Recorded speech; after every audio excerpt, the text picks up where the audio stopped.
Drawing রুমে বসে TV দেখছেন সুমি ম্যাডাম। এর মাঝে পাশে এসে বসলেন ওনার হাজব্যান্ডকে দেখে সুমি ম্যাডাম বাড়ির কাছের মেয়ে জান্নাতকে ডেকে বললেন, আমাদের জন্য 2 কাপ চা নিয়ে আসো। সুমি ম্যাডাম ওনার স্বামীর সাথে টিভি দেখছে আর কথা বলছে। এর মাঝে জান্নাত 2 কাপ চা নিয়ে প্রবেশ করলেন।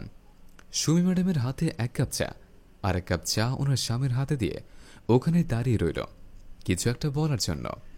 সুমি ম্যাডাম চা খেয়ে চায়ের কাপ টেবিলে রেখে দিয়ে বললেন, কিরে দাঁড়িয়ে রয়েছিস, কিছু বলবি? জান্নাত সুমি ম্যাডামকে কিছু একটা বলতে চাচ্ছে, কিন্তু ভয়ে জান্নাতের হাত কাঁপছে। সুমি ম্যাডাম জান্নাতকে দাঁড়িয়ে থাকা দেখে ধমক দিয়ে বললেন, কি বলবি, বলিস না কেন, হাঁ করে দাঁড়িয়ে আছিস? সুমি ম্যাডামের ধমক শুনে জান্নাত কোনো কথা না বলে চুপ করে আছে। সুমির কথা শুনে ওনার স্বামী বলতে লাগলো, তুমি শুধু শুধু আমার বাড়ির কাছের মেয়েটির সাথে খারাপ ব্যবহার করো। ও তোমাকে হয়তো কিছু বলতে এসেছে, তোমার ভয়ে হাত কাঁপতে কাঁপতে 4 কাপ হাত থেকে পড়েও গেছে। ও কি বলতে চায় একটু ঠান্ডা মাথায় শোনো। জান্নাত ভয়ে ভয়ে বলতে লাগলো, স্যার আজ আমার মেয়ের জন্মদিন। আমার মেয়ে আমাকে অনেক অনুরোধ করে বলেছিল আজকের দিনটা যেন আমি আমার মেয়ের সাথে কাটাই, তাই ম্যাডামের কাছে ছুটির কথা বলতে আসছিলাম। আমাকে যদি আজকে ছুটি দিতেন আমি আমার মেয়েকে একটু সময় দিতাম, মেয়েকে কিছু রান্না করে খাওয়াতাম। জান্নাতের কথা শুনে সুমি ম্যাডাম বললেন, আচ্ছা ঠিক আছে, যা কালকে আবার চলে আসিস। জান্নাত খুশি হয়ে ওখান থেকে চলে গেল। সুমি ম্যাডামের স্বামী বললেন, আমাদের বাড়িতে জান্নাত কাজ করে, ওর মেয়ের যেহেতু জন্মদিন ওর মেয়ের জন্য একটা পোশাক কিনে উপহার দেই। প্রথমে সুমি ম্যাডাম রাজি হচ্ছিল না, কিছু সময় বোঝানোর পর সুমি ম্যাডাম রাজি হল জান্নাতের মেয়ের জন্য একটা পোশাক কিনে দেওয়ার জন্য। বড় একটি দোকানে প্রবেশ করলেন সুমি ম্যাডাম আর ওনার স্বামী। দোকানে ঢুকে সুমি ম্যাডামের স্বামী ভালো একটা পোশাক দেখিয়ে দিলেন। এই পোশাকটা জান্নাতের মেয়ের খুব ভালো মানাবে। সুমি ম্যাডাম স্বামীর কথা শুনে বললেন, তুমি কি পাগল হয়ে গেছো? ওই ফকিনীর বাচ্চাকে এত দামি পোশাক কিনে দিব? সব থেকে দোকানের কম দামি পোশাক পছন্দ করো। সুমি ম্যাডাম এই কথা বলে দোকানদারকে ডাক দিলেন। দোকানদার সুমি ম্যাডামের কাছে এসে বলল, ম্যাডাম কি ধরনের পোশাক নেবেন আমায় বলুন। সুমি ম্যাডাম বললেন, কম দামে একটা পোশাক দেখান, 7 বছর বয়সের একটি মেয়ের জন্য। সুমি ম্যাডামের কথা শুনে ওনার হাজব্যান্ড বললেন, আমাদের বাসার কাজের মেয়েকে জন্মদিনে একটা উপহার দেবা, একটু ভালো দামি পোশাক দিতে পারো, তুমি কম দামি পোশাক দেখতে চাচ্ছ কেন? সুমি ম্যাডাম ওনার স্বামীকে ধমক দিয়ে বললেন, তুমি চুপ করো, দামি পোশাক যদি কাজের মেয়ের বাচ্চা কাচ্চা পরে তাহলে আমাদের ছেলে মেয়ের মান সম্মান থাকবে না। সুমি ম্যাডাম ওনার হাজব্যান্ডের সাথে রাগারাগি করে। দোকানদারে দেখানো কম দামে একটা নর্মাল পোশাক কিনে নিয়ে দোকান থেকে চলে আসলো। আজ সুমি ম্যাডামের জন্মদিন, আত্মীয় স্বজন দাওয়াত করেছে। সন্ধ্যায় সকল আত্মীয় স্বজন আসবে। সুমি ম্যাডামের মেয়ে শেফা আর সুমি ম্যাডাম ড্রয়িং রুমে বসে রুম সাজানোর বিষয়ে কথা বলছে। এর মাঝে সুমি ম্যাডামের স্বামী এসে ওদের পাশে বসলেন। ওনার স্বামীকে জিজ্ঞেস করলেন, কেক তো এখনো দিয়ে গেল না, কখন আসবে? জবাবে শেফার বাবা বললেন, আমি আসার সময় দেখে এসেছে, ডিজাইনটা খুব দারুণ করেছে, শুধু তোমার নামটা লেখা বাকি, নামটা লেখা হলেই বেকারের ছেলেরা এসে দিয়ে যাবে। এর মাঝে কাছের মেয়ে জান্নাত একদিন ছুটি কাটিয়ে আজ মেহমান আসার আগে চলে এসেছেন। জান্নাতের হাতে একটা shopping bag.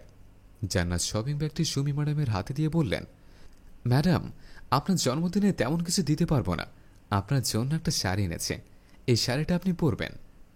Sumi madam shopping ব্যাগটি দেখে বললেন, তোদের মতো ফকিনীদের কিনে দেওয়া শাড়ি আমি পরব? আমার তো মনে হয় 200 টাকা দিয়ে ফুটপাত থেকে শাড়ি কিনে নিয়ে আসছিস, এই কম দামের শাড়ি আমি পরব নাকি? সুমি ম্যাডামের কথা শুনে জান্নাতের মনটা খারাপ হয়ে গেল। মলিন মুখে বলতে লাগলেন, ম্যাডাম আমি আপনাকে উপহার দিয়েছি, সেটা পরেন আর না পরেন একটু খুলে দেখেন। জান্নাতের কথা শুনে সুমি ম্যাডাম এবার জান্নাতকে ধমক দিয়ে বলল, তুই আমার জন্য পোশাক কিনে এনেছিস, এটা তুই পরিস, এখন যা রান্নাঘরে গিয়ে দেখ বাবুর্চি রান্না করছে। জান্নাত মন খারাপ করে শপিং ব্যাগটি নিয়ে চলে আসতেই যাবে, এমন সময় সুমি ম্যাডামের স্বামী বলে উঠলেন, তুমি আমাদের বাড়ির কাজের মেয়েটাকে এইভাবে অপমান না করলেও পারতে। এই মেয়েটি আমাদের বাড়িতে কাজ করে, তুমি অনেক দামি দামি শাড়ি পরো, ও হয়তো তোমার মতো দামি শাড়ি কিনে দিতে পারবে না, ওর সামর্থ্য অনুযায়ী ও একটা শাড়ি কিনে এনেছে, তুমি শাড়িটা না পরলে নিলে তো কোনো ক্ষতি হতো না। বাবার কথা শুনে শেফা বললেন, মা, আপু ঠিকই বলেছে। তুমি এইভাবে জান্নাত আপুকে অপমান না করলেও পারতে। তুমি জান্নাত আপুর কাছ থেকে ওনার দেহ উপরটা নিয়ে নাও, খুলে দেখো শাড়িটা কেমন হবে। তুমি না পরো, কাউকে দিয়ে দিও। স্বামী ও মেয়ের কথা শুনে সাপের মতো ফুলতে ফুলতে সুমি ম্যাডাম জান্নাতের হাত থেকে শপিং ব্যাগটি নিয়ে শাড়ি খুলে দেখতে লাগলেন। শাড়িটি দেখে সুমি ম্যাডামের মাথায় যেন আকাশ ভেঙে পড়ল। অনেক দামি একটা শাড়ি। সুমি ম্যাডাম যে ধরনের শাড়ি পরে, এই শাড়িটা ঠিক একই রকমের। সুমি ম্যাডাম জান্নাতকে বলতে লাগল, জান্নাত, তুই এত দামি শাড়ি আমাকে উপহার দিলি? জবাবে জান্নাত চোখের পানে ছেড়ে দিয়ে বলল, ম্যাডাম, আপনাদের বাড়িতে আমি সারা বছর কাজ করি। আপনাদের বাড়িতে কাজ করে বিধায় আমার সংসারটা আমি চালাতে পারছি। 1 বছর পরে আপনার একটা জন্মদিন, আমি যদি আপনাকে ভালো একটা শাড়ি না দিতে পারি তাহলে আমার কাছে খুব খারাপ লাগে। তাই তো সারা বছর একটু একটু করে টাকা জমিয়ে আপনার জন্য এই শাড়িটা কিনেছে। জান্নাতের কথা শুনে সুমি ম্যাডামের স্বামী বললেন, দেখ, আমাদের বাড়ির কাছের মেয়ে হলেও জান্নাতের মনটা বিশাল বড়। আল্লাহ তাআলা হয়তো জান্নাতকে টাকা পয়সা দেয়নি, কিন্তু জান্নাতকে একটা বিশাল বড় মন দিয়েছে। এই পৃথিবীতে মনের শান্তি সবথেকে বড় শান্তি, যেটা আমাদের মাঝে নেই। স্বামীর কথা শুনে সুমি ম্যাডাম চিন্তা করতে লাগলেন, আমাদের বাড়ির একজন কাছের মেয়ে আমাকে এত দামি একটা শাড়ি দিল, অথচ আমি ওর মেয়ের জন্মদিনে একটা কম দামি ড্রেস কিনে দিলাম। আর জান্নাত আমার চোখে আঙুল দিয়ে দেখিয়ে দিল, ধনী গরিবের পার্থক্য, ওরা গরিব হলেও ওদের বিশাল বড় মন আছে, যেটা আমাদের মতো বড়লোকদের নেই।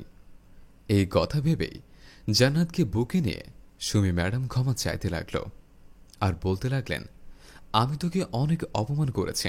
আমি কখনোই বুঝতে পারিনি বাড়ির কাছের মেয়েরাও মানুষ হয়। আজ তুই আমাকে শিখিয়ে দিলে ধনী গরিব ভেদাভেদ। আজ আমার জন্মদিনে তোর কোনো কাজ করতে হবে না।